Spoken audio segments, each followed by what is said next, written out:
Welcome to the blog of the Doctor on Call at the Parking Lot. I am Dr. Maximo Gomez-Nacer, and today I want to discuss cardiology. Some of the frequent topics that comes to these exams is the presence of cardiovascular conditions. So let's see what are the scenarios. This is a patient, 65 years old, that comes with chest pain. Now, when we read that, we just go and figure out what is that they want to know from us, and you go and check what is the question. The question usually is, what is the next step? The next step can be something as a treatment, for example, providing oxygen, providing hydration, giving morphine, giving aspirin, giving nitroprusside.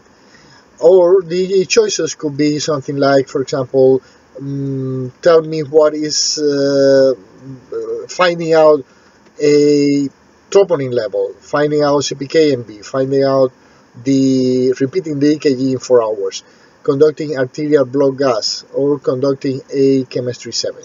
So those are in general the choices, and now we go back to the first question and we figure out what is the question about.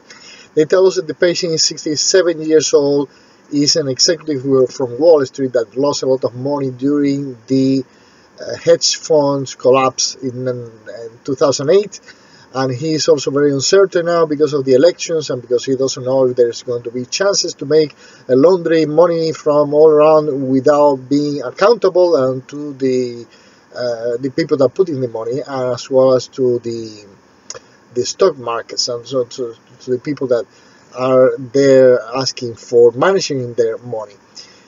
Now, he has all sort of risk factors. He has hypercholesterolemia, hypercholesterolemia, obesity, has a decreased physical activities, is mostly a sedentary lifestyle. He is a smoker, and in those conditions, the chest pain is presented with radiation, mostly to the left side of the body, to the left arm, and to the left jaw. Now, also they tell us that they did an EKG, and the EKG was showing a ST elevation in B2 and B3, and with those elements, what would be the next step? Now, in this case, the next step, let's say for the choices of laboratory work, they say that this happened more than 4 hours ago. Therefore, we know that the enzymes are elevated. And the choices, many people will go with CPK-MB. CPK-MB is a good choice, however, it's not a specific. A person who has swallowed something and is stuck into the esophagus and is irritating and producing some sort of damage to the cells can produce some increase in CPK-MB. So it's not specific. The person will have the same chest pain and will have something that will look like a like a heart attack, but it is not. So even the uterus can have CPK-MB. Therefore, the standard in the United States is the troponin, which is specific for a heart condition. Now, EKG, usually we don't do it as often. We already have a diagnosis. How is it that going to change the management? We already have the diagnosis. So if it is not going to change the management, we don't even have to do it again. We usually do serial EKGs when we don't have a clear understanding of what is going on, or where we have actually a angina that is in evolution and we want to follow any complications. So it is accurate to eventually put this patient on a telemetry unit and actually follow the patient rhythm, just for making sure it doesn't develop any of the complications of a myocardial infarction, such as rupture of the papillary muscle, or rupture of the chorda tendinae, or rupture of the muscle itself and producing a cardiac tamponade, or any hypovolemia, or atrial, third degree AV block, or any of the other complications, particular ventricular arrhythmias. So with those conditions, we understand the management. The diagnosis in this case was to do another CPK-MB. When do we do the arterial blood gas, the ABG? Usually we don't have to do it that much, since the beginning of this beautiful tool that's called the pulse oximeter. Back in 2002, I was doing the training at Lincoln Medical and Mental Health Center in New York, they use a lot of the arterial blood gas, even when this takes at least 30 minutes. And by the time these results come from the laboratory, usually it is too late, because the patient is already changing, because we don't have time to be waiting for the result. We have to take action. Sometimes we have to just immediately correct the acid or base problem based on the clinical exams, which is what is better, is probably the best standard. Now, in general, the ABG can be acidotic or alkalotic. If it is the pH is less than 735, it's called an acidosis. Immediately, we have to put the last name. And we look for what? We go and ask for the PCO2. If the PCO2 is lower than 35, we immediately call it a metabolic. So it will be a metabolic acidosis. If the PCO2 is high, about 45, we'll call it acidosis respiratory. Now, if the pH is more than 745, we'll call immediately an alkalosis. And if the PCO2 is low, we'll call it respiratory. And if the PCO2 is high, about 45, we'll call it alkalosis metabolic. So basically, how does this work? Let's say the person has a PCO2 low, and it is and the pH is low, pH is high, so you have a respiratory alkalosis, because basically the PCO2 low is indicated that the person is perfusing or getting out of his body a lot of CO2. Is typical of the patient that has a panic attack, like pretend it's almost like having a heart attack. The person feels it like he's having a heart attack, palpitation, chest pain, all the same symptoms, except that the patient is hyperventilating. And when you see that sign, well, you understand, you immediately understood what is the case. You give the patient a bag to breathe on his own carbon monoxide, and then that will decrease the anxiety, they will normalize the pH, and the person will get better. Now, CPK-MB, well, it's chemistry 7. Usually we use it to check also the anion gap and to check any possibility of other metabolic problems. In this case, it's not necessary. We are going to focus in the heart attack. Now, talking about focusing there, what will be the next step? What will be the management? Whenever you see the aspirin as a first choice, just give it to it. It's a wonderful reality that even if it is the most developed country, still we use this simple tool of the cell wall. We just give the aspirin because it has been proven to decrease mortality. Also, we give the oxygen, we give the, in this case, let's say the morphine if the patient has some sign of congestion and pain, and we can give the most important part, the thrombolytics, which is the definite treatment. So we can conduct, if they say what is the next step, we can do a cardiac catheterization, cardiac angioplasty if that is a choice, and then we can conduct thrombolytic therapy. Thrombolytics breaks, or lytics breaks the thrombi that produces the heart attack. So it's from injecting, going through, let's say, through the arteries. 2 feet of catheter goes all the way to the heart. In the heart, you have these 4 holes.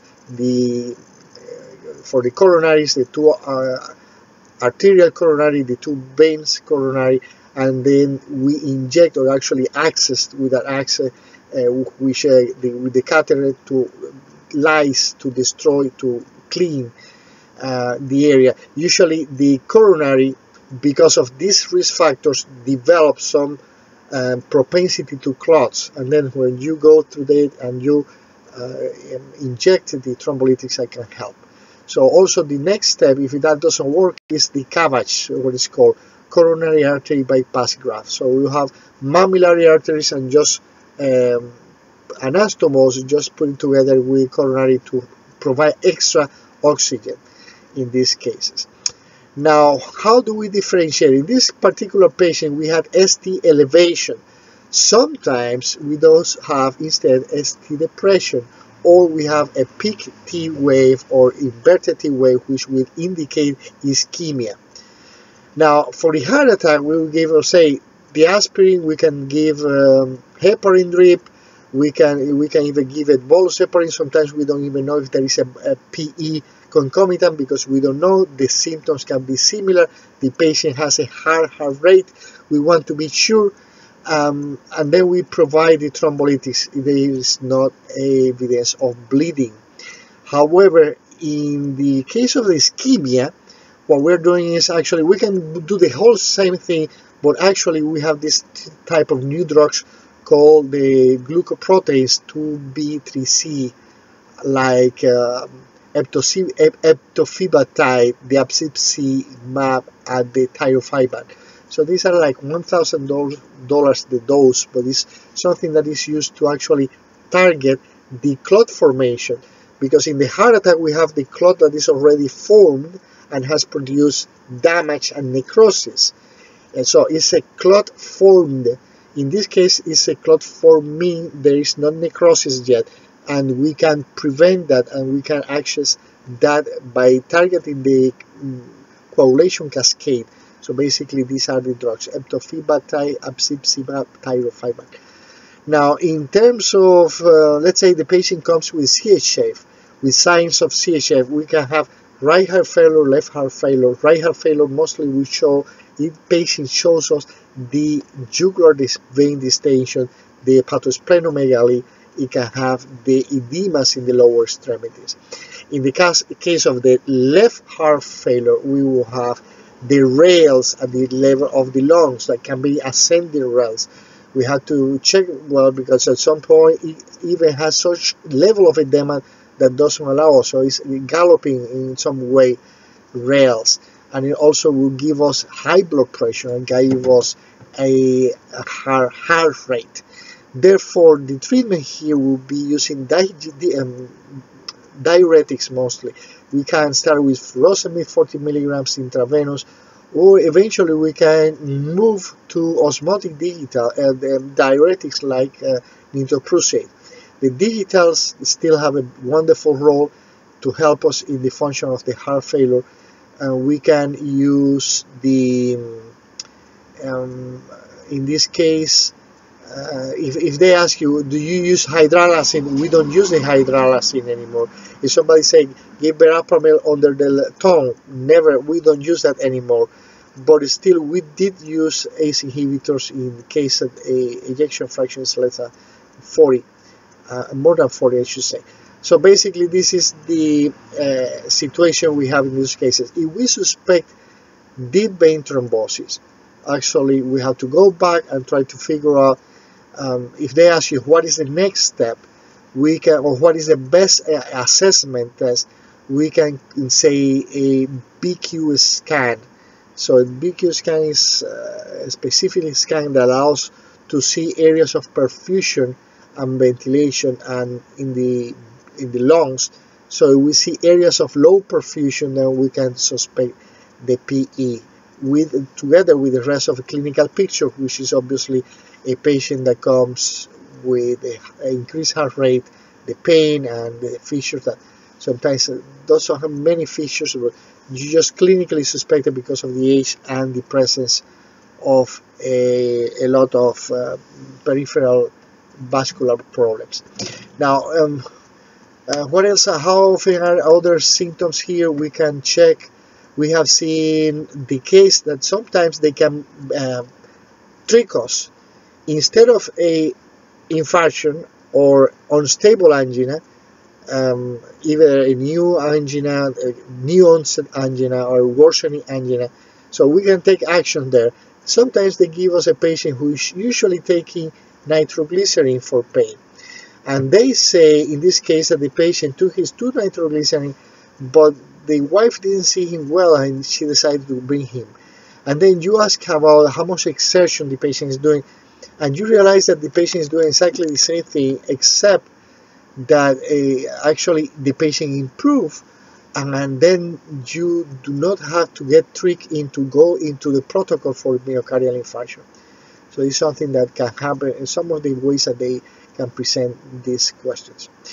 And so, well, this is all for now. come back again to another blog of the doctor on call at the parking lot, and we'll be sharing some of the frequent ways or frequent topics that they use to examine the United States medical licensing exam, but most importantly for our test of life. So thank you very much and have a great day.